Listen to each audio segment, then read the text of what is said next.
साथियों, स्वागत आप सबों का बिहार एसटीईटी को लेकर के और बिहार में चल रहे शिक्षक बहाली को लेकर के इस वीडियो में बात करेंगे।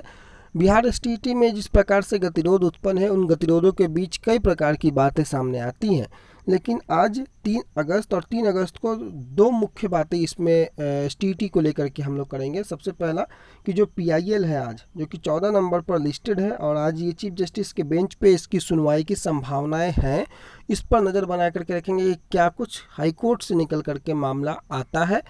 जो हियरिंग होनी है, उस हियरिंग की प्रोसीजर को आगे बढ़ा पाने में आज का दिन सक्षम हो पाता है या नहीं, इन सभी चीज़ों पर पहली बात।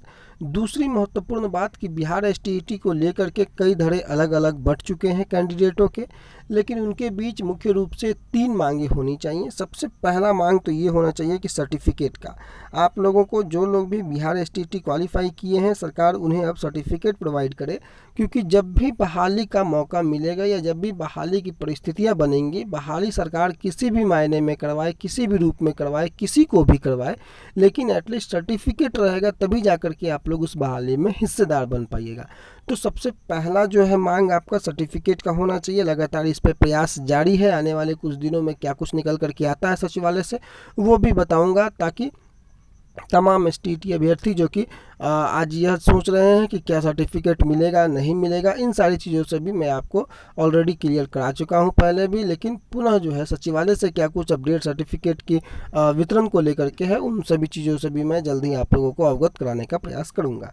दूसरा जो मांग होनी चाहिए वो होनी चाहिए सीट इंक्रीजमेंट को लेकर के, कि भाई सीटों में जितनी वृद्धि हो सके। सरकार के पास ऑलरेडी 33,916 पद की जो स्वीकृत पद है कैबिनेट से, वह है, उनको लेकर के चाहे साथ ही साथ जो कुछ भी बैकलॉग की सीटें अभी तक बची हुई हैं या आगे बचने वाली हैं, उन सभी को भी ऐड करने का प्रयास इसमें करना होगा। लेकिन सबसे पहले सर्टिफिकेट, उसके बाद सीट इंक्रीजमेंट, उसके बाद 7th फेज़ का नोटिफिकेशन जल्द से जल्द आए, इसके लिए भी प्रयास जारी रखना होगा। तो ये 3 मांगे जो है वो मुख्य रूप से होनी चाहिए, सर्टिफिकेट, सीट इंक्रीजमेंट और 7th फेज़ का नोटिफिकेशन। अब हम आते हैं बिहार एसटीईटी के अलावा बिहार में चल रहे शिक्षक बहाली को लेकर के तमाम ऐसी खबरें। आप यहां पर देखें कि कल दिनांक जो 2/8/2021 को आयोजित काउंसलिंग में चयनित अभ्यर्थियों का जो विवरण है, ये सारण का है। प्रखंड आप देख सकते हैं मढ़ौरा छपरा, और यहाँ नगर पंचायत मढ़ौरा में देखिएगा आप अगर, तो यूआरएफ जो है सोशल साइंस में 74.36, और नगर पंचायत मढ़ौरा में ही अगर ईबीसी को आप देखेंगे सोशल साइंस में तो 71.95, और जनरल देखिए आप यहाँ पर केवल मार्क्स मेधा अंक में यहाँ पर आपको दिखा रहा हूँ, सोशल साइंस में 80.39। ये 3 लोगों का यहाँ पर विवरण यहाँ पर आपको दिया हुआ था 2/8/2021 में चयनित। अब आगे एक लेटर भी इशू हुआ था, उस लेटर में देखिए क्या लिखा हुआ है। कार्यालय जिला शिक्षा पदाधिकारी सारण, जिला सूचना विज्ञान पदाधिकारी सारण सेवा में 2/8/2021 को आयोजित काउंसलिंग में चयनित अभ्यर्थियों की सूची को एनआईसी के वेब पोर्टल पर अपलोड करने के संबंध में प्रसंग निदेशक प्राथमिक शिक्षा, ये सारी चीज़ों को लेकर के एक लेटर भी कल जारी हुआ था। इसलिए एनआईसी के वेब पोर्टल पर जाकर के भी आप सारी चीज़ों को स्पष्टता के साथ देख सकते हैं। इसके अलावा मुख्य रूप से एक और ट्वीट के बारे में मैं चर्चा कर दूं कि जो कि बिहार के शिक्षा मंत्री कल आपको परसों कल के अखबारों में आया था, जो केंद्र के शिक्षा मंत्री हैं धर्मेंद्र प्रधान, उनसे मुलाकात करने के बाद ऑलरेडी अखबारों ने भी उन्हें कवर किया था, और कल ट्विटर हैंडल पर धर्मेंद्र प्रधान ने बिहार को शिक्षा के क्षेत्र में बनाएंगे अग्रणी राज्य, इसको लेकर के उन्होंने ट्विटर हैंडल पर ट्वीट किया था। हम सबों ने वहां जा कर के उनके ट्वीट को अपने अपने स्तर से कमेंट करके सच्चाई से रूबरू करवाने का उन्हें प्रयास किया। हालांकि सभी लोगों को सच्चाई मालूम है, लेकिन जो पर्दे के बाहर और पर्दे के पीछे की जो स्थितियां होती हैं वो कुछ अलग होती हैं। तो इसलिए आप सब भी अगर अभी उस ट्विटर हैंडल पर जाएं धर्मेंद्र प्रधान के, और सच्चाई बताएं कि बिहार को शिक्षा के क्षेत्र में अग्रणी बनाने के लिए जो बुनियादी कदम होते हैं, क्या बिहार सरकार और केंद्र सरकार वो उठा रही है, क्या शिक्षकों के साथ जो व्यवहार होना चाहिए वो व्यवहार बिहार सरकार और केंद्र सरकार कर रही है या नहीं कर रही है, बिहार में शिक्षा की क्या स्थिति है। मैंने एक वीडियो कल रात में भी डाला था, तो उन सभी चीज़ों से आप अवगत करा सकते हैं माननीय केंद्रीय शिक्षा मंत्री धर्मेंद्र प्रधान को। उसके अलावा अगर हम चलें तो कल आपको पता है कि जिस प्रकार से सोशल साइंस को लेकर के दरभंगा में लगातार भीड़ था, और जो नियोजन इकाई चल रहा था नगर निकाय के 60 और परिषद बेनीपुर के सभी 7 जो पद थे वो भर गए हैं। सिर्फ एक चंपारण का जो पद है कहीं ऐसी खबरें हैं कि वो खाली रह गई हैं। निगम और परिषद के लिए स्नातक ग्रेड के 67 शिक्षक हुए चयनित। और सीएस साइंस कॉलेज केंद्र पर काउंसलिंग के लिए जो है भीड़ अभ्यर्थियों की काफ़ी देखने को मिली थी। बीच पानी में भी अभ्यर्थी खड़े हुए नजर आए थे। यहाँ पर कुछ खबरें हैं जिसको पढ़ना आवश्यक है कि छठे चरण के प्रारंभिक शिक्षक नियोजन के तहत सोमवार को शहर के केंद्रों पर काउंसलिंग के माध्यम से 67 स्नातक ग्रेड के प्रारंभिक शिक्षक चयनित कर लिए गए। सीएस साइंस कॉलेज केंद्र पर नगर निगम नियोजन इकाई अंतर्गत 60 पदों के लिए अभ्यर्थियों ने भाग लिया।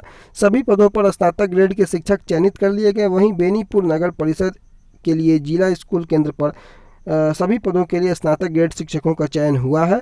और इस नियोजन इकाई के अंतर्गत 7 पदों पर काउंसलिंग का आयोजन किया गया था। सभी पदों पर शिक्षकों का चयन कर दिया गया। काउंसलिंग के दौरान सीएस साइंस कॉलेज पर अभ्यर्थियों एवं उनके अभिभावकों का लंबा सैलाब देखने को मिला। 5 विषयों में 162 स्नातक ग्रेड शिक्षकों का चयन अब कल होना है, ऐसी खबरें यहाँ पर प्रकाशित की गई हैं। क्योंकि छठे चरण के प्रारंभिक शिक्षक नियोजन के तहत 4 अगस्त को भी जो है काउंसलिंग होनी है और 5 विषयों के 162 स्नातक ग्रेड शिक्षकों के चयन की प्रक्रिया शहर के 2 केंद्रों पर काउंसलिंग कल होगी और इसके लिए तैयारियां भी पूरी कर ली गई है। परीक्षा भवन में होगी गणित विज्ञान विषय की काउंसलिंग, ऐसी खबरें यहाँ पर दी गई हैं। तो बाकी चीज़ों को आप पॉज करके पढ़ लेंगे, वीडियो काफ़ी लंबा हो जाएगा। जो मुख्य बातें हैं, जो हेडिंग है उसे मैं बता देता हूँ। डीपीओ ने खुद संभाल रखी थी माइकिंग की कमान। यहाँ पर देखिए एक नया डीपीओ ने खुद संभाल रखी थी माइकिंग की कमान और माइकिंग की कमान। और बेनीपुर नगर इकाई के तहत 7 पदों पर चयन, जो कि बेनीपुर में देर शाम तक दोनों नियोजन इकाई के तहत चयनित स्नातक ग्रेड के शिक्षकों की सूची को अंतिम रूप देने की कार्रवाई चलती रही। और इस बीच बेनीपुर नगर परिषद बेनीपुर के धीरज कुमार मिश्र, प्रतिभा कुमारी समेत सभी लोगों का जो है कोटिवार चयन कर लिया गया। और आगे की खबरों को अगर हम देखें तो मिलता जुलता खबर यहाँ पर भी दरभंगा से ही प्रकाशित है। ये Prabhat Khabar CS science college केंद्र पर जो अभ्यर्थियों की जो भीड़ उमड़ी थी उस भीड़ को दिखाते हुए आप यहाँ देख सकते हैं कि साइंस कॉलेज में किस प्रकार से अभ्यर्थियों की भीड़। और यहाँ पर भी आप देखें कि नियोजन के लिए केंद्र परिसर में मौजूद अभ्यर्थी, चूँकि इसको देख के परेशान नहीं होना है, 7वें चरण की जो प्रक्रिया है वो ऑनलाइन मोड में कंडक्ट करवानी है, तो आप लोग इन सभी चीज़ों से बच सकते हैं। और ऑनलाइन और सेंट्रलाइज्ड माध्यम से आपको करवाने के लिए सरकार पे जिस प्रकार से प्रेशर बनाया है आपने, सरकार ने उन बातों को ज़रूर माना है। तो 7th फेज जल्दी से शुरू हो, इसलिए आपको इसको देख करके परेशान नहीं होना है। अगले खबर की ओर भी अगर हम बढ़ें उससे पहले आपको एक बात से और अवगत करा दिया जाए कि बिहार एसटीईटी में जो मुख्य रूप से सर्टिफिकेट और जो 2-3 बातें मैंने आपको बताया वो कहीं ना कहीं आवश्यक इसलिए भी है। कई लोग ये पूछते हैं कि सर्टिफिकेट लेकर के क्या करेंगे, तो देखिए सर्टिफिकेट को आप किसी भी विधि से भी और किसी भी माध्यम से जाए, आपको सर्टिफिकेट से तो गुजरना ही पड़ेगा। आपको अगर आप वाकई में थोड़े से भी अगर लॉजिकल थिंकिंग रखते हैं तो आप ज़रूर यह पाएंगे कि बिना सर्टिफिकेट के आप किसी भी प्रकार से बिहार एसटीईटी की प्रक्रिया में आप आगे के हिस्सेदार नहीं बन सकते हैं। परिस्थिति कुछ भी हो, स्थितियाँ कैसी भी रहीं, फिर भी आपको सर्टिफिकेट की दरकार पड़ेगी, इसलिए सर्टिफिकेट का होना बेहद आवश्यक है। कुछ लोगों का यह कहना है कि क्या जो छठे चरण की प्रक्रिया हो रही है उसमें सम्मिलित हुआ जा सकता है 7th फेज के लोगों को, या नहीं हो सकते हैं लोग। तो अभी की जो परिस्थिति है, चूँकि वो उन लोगों का जो संशोधित शेड्यूल निकला है वो कोर्ट के आदेशानुसार निकला है और अभी के आधार पर जितनी जून 2019 तक की सीटों के आधार पर जो वो प्रक्रियाएं पुनः चालू की गई हैं उस पर आप हिस्सेदार नहीं बन सकते हैं, क्योंकि वो कोर्ट का ऑर्डर का अवमानना हो जाएगा। इसलिए मुझे नहीं लगता है कि अभी के ऑर्डर पे आप जो है उस पर हिस्सेदार बन सकते हैं। हाँ, कई लोगों को यह कहना है कि दिसंबर 2020 तक के ऑर्डर को जो है रिक्ति को जोड़ दिया जाए और पुनः मौका दिया जाए। तो ये एक प्रोसीजर का मामला है, कोर्ट प्रोसीजर है। क्या कोर्ट अगर क्या जजमेंट देती है तो पहले से प्रेडिक्ट करना आसान नहीं है, लेकिन फ़िलहाल जो जजमेंट आया हुआ है इस जजमेंट पे आप जो है कोई छेड़छाड़ नहीं कर सकते हैं। बाकी कोई अगर कोर्ट जाते हैं कल को क्या करते हैं नहीं करते हैं इस पर कुछ बोल पाना अभी मुश्किल है, लेकिन फ़िलहाल के आधार पर तो आप नहीं अप्लाई कर पाएंगे, जैसे कि सारी परिस्थितियां आपको भी दिख रही होंगी, आप भी अवगत होंगे।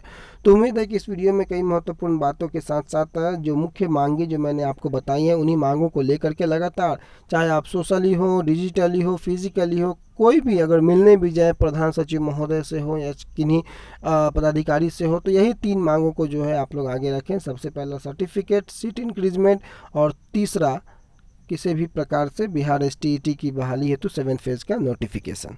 Thank you.